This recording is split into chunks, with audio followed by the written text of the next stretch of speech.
आंनि YouTube channel mister गामसेयाव नायगिरि नोंथांमोनखौ आं बे समाव बरायबाय। बे समाव दंफैयो गलाघाट जिल्लानि सिङाव जै फुख्रि होननाय बे जायगायाव। बे जै फुख्रि होननाय जायगायाव बेवहाय गेलेनायनि स्टेडियाम लुदों आरो बे गेलेनायनि स्टेडियामा 10 करोड़ रांनि, जेरावनाखि आथिखालनि रांखान्थि मन्थ्रि अजन्ता नियक बायद'आ बेखौ होनाय आरो सिगनेचार प्रजेक्टनि आन्दाराव जानाय बे स्टेडियामा जोबोर गोजोनथाव बाथ्रा। आरो बेनि सायाव बे ओनसोलनि थागिबि बिथांमोना मा फोरमायो जों एसे मिन्थिना लागोन।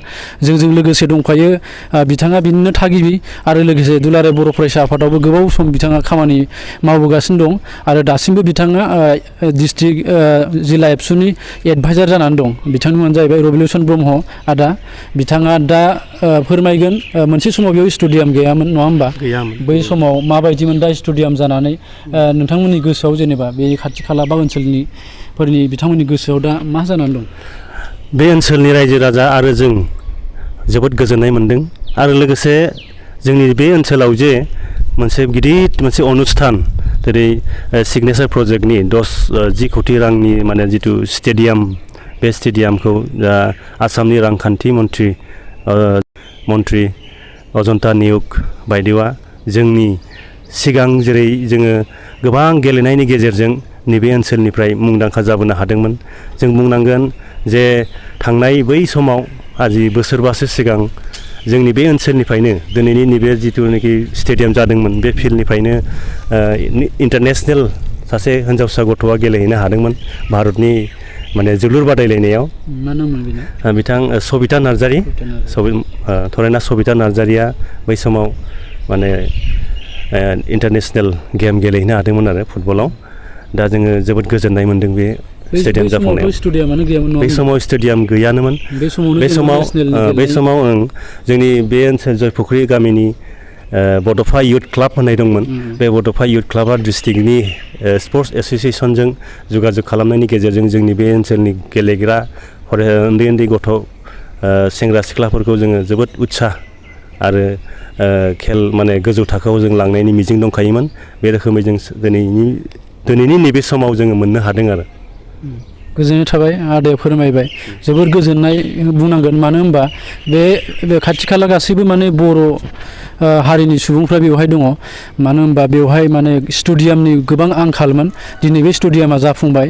जानो हागौ दिनै मोनसे समाव बे स्टेडियाम गैयैनि सिगांनो बेवहाय माने नेसनेलाव गेलेग्रा माने ओंखारदों बिनिफ्राय, खिन्थु दा स्टेडियाम जानायनि उनाव आसा खालामदों माने बयबो गोसो गुदुं, गेलेनो गोसो गुदुं बयबो माने दा दावगालांनायाव माने एसे बहुत मदद आरो हेफाजाब जागोन आरो।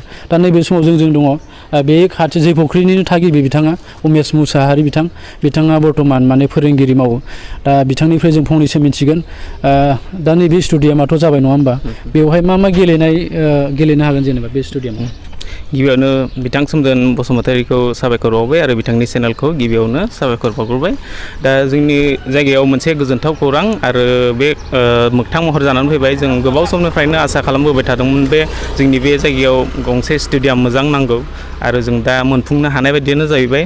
आरो जों नैबे बेयो इनडुर स्टेडियाम गैथ'वा। दा इनडुर स्टेडियाम जानो थाखाय जों एडिसनेल आरो माखासे स्किम हमबावनायनि खोथा दं। दा दान्दिसे समनि उनावनो जोङो सिगनेचार प्रजेक्ट आरो बे प्रजेक्टखौ एडिसनेल जों आरो मोनसे इनडुर स्टेडियाम बिल्डिं लुनो थाखाय जोङो चिफ मिनिस्टार बिथांखौ खावलायगोन आरो बे दान्दिसे मास मोनसे मोननैनि गेजेरावनो जों जाफुंगोन।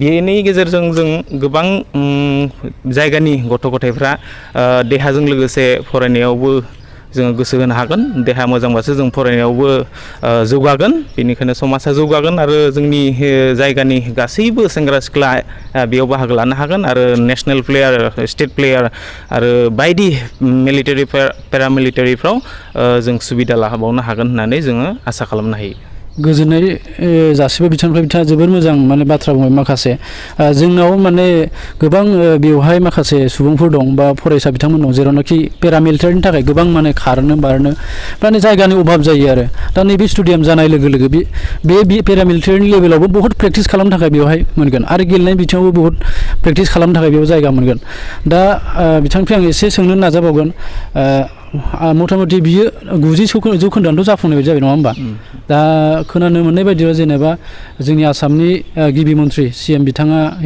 डक्टर हिमन्त बिश्व शर्मा बिथाङा बेवहाय फैगोन नङा होमबा दा माब्ला फैगोन बेखौ एसे जों दासिम फैगोन होननानैथ' मिथिनाय जादों नाथाय दासिम डेटआ फिक्स जायाखै डेटआ साननैसो उनावनो फिक्स जानो हागौ जेब्ला बिथाङा फैयो अब्ला जोङो बिथांनि एक्सटेनसननि खोथा माने इनडुर स्टेडियामनि खोथा बेखौ जोङो क्लियारलि मिथिनो मोनगोन दा जों आसा खालामनानै दं आरो जाहाथे इनडुर स्टेडियामबो जों मोनफुंनो हायो बेखौनो बुंबाय गोजोननाय थाबाय बे समाव जोङो मिथिबाय नंगौ जोङो माने जौगानो थाखाय जों मोनसे प्लेटफर्म नांगौ जोंनो जायगा नांगौ बे जायगाया सिगां समाव गैयामोन नाथाय दा दङ आसा खालामदों बे स्टेडियाम फैनायनि उनाव बेवहाय गोबां गोसो गुदुं गेलेगिरि बिथांमोना दावगागोन आरो जाय बिथांमोना पेरामिलिटारियावबो माने गोसो गुदुं बिथांमोना बेयाव हाजासे बेयाव प्रेक्टिस खालामनो हागोन जोलुरनिफ्राय लानानै क्रिकेटनिफ्राय लानानै खारनायनिफ्राय लानानै बेवहाय बायदिसिना माने खेलानि बेवहाय माने गेलेनो थाखाय बेवहाय गोबां माने प्रेक्टिस खालामनो हागोन आरो खेलबो बेयाव होनो हागोन जेरावनाखि मोनसे समाव जों मोजां खेल होनो थाखाय जायगा गैयामोन नाथाय बेवहाय एबारनिफ्राय माने बेवहाय मोजां खेल बेयाव होनो हागोन मोनसे समावथ' बेवहाय स्टेडियाम जायैनि सिगां नेसनेल गेमबो जानानै थांखांबाय सकबल जानानै थांखांबाय नङा होमबा 2017 ना 18 बिदियाव जादों बेयाव औ नेसनेल लेभेलनि जाखांबाय नाथाय बे स्टेडियामा गैयामोन बहुद दुखु खस्थ' जारलानि गेजेरजों बेखौ खुंनानै हरदों बे सिसुपानि बे गलाघाट जिल्लानि बे बिथांमोना दा आसा खालामदों दानिफ्राय माने जों बिराद मोजां खेल बेयाव होनो हागोन जेरावनाखि थुलुंगाखांनाय होनो हागोन बेनि ओनसोलनि माखासे जौगाफुनाय फरायसाफोरखौ आं बेखिनिखौनो फोरमायबाय आसा खालामदों आंनि चेनेलखौ नायनो मोजां मोनग्रा बिथांमोनखौ आङो बेखिनिखौनो फोरमायबाय इयुननि समाव नोंथांमोननिसिम आं बिनिफ्राय साबसिन हामसिन भिडिअ लाबोबाय थानो नाजागोन आरो जौगानायनि जेब्लायबो आं भिडिअ लाबोगोन आं बेखिनिखौनो नोंथांमोननो फोरमायबाय आरो बेखौ फोरमायनानै आं दोनथ'बाय गोजोन्थों जय बर' हारिनि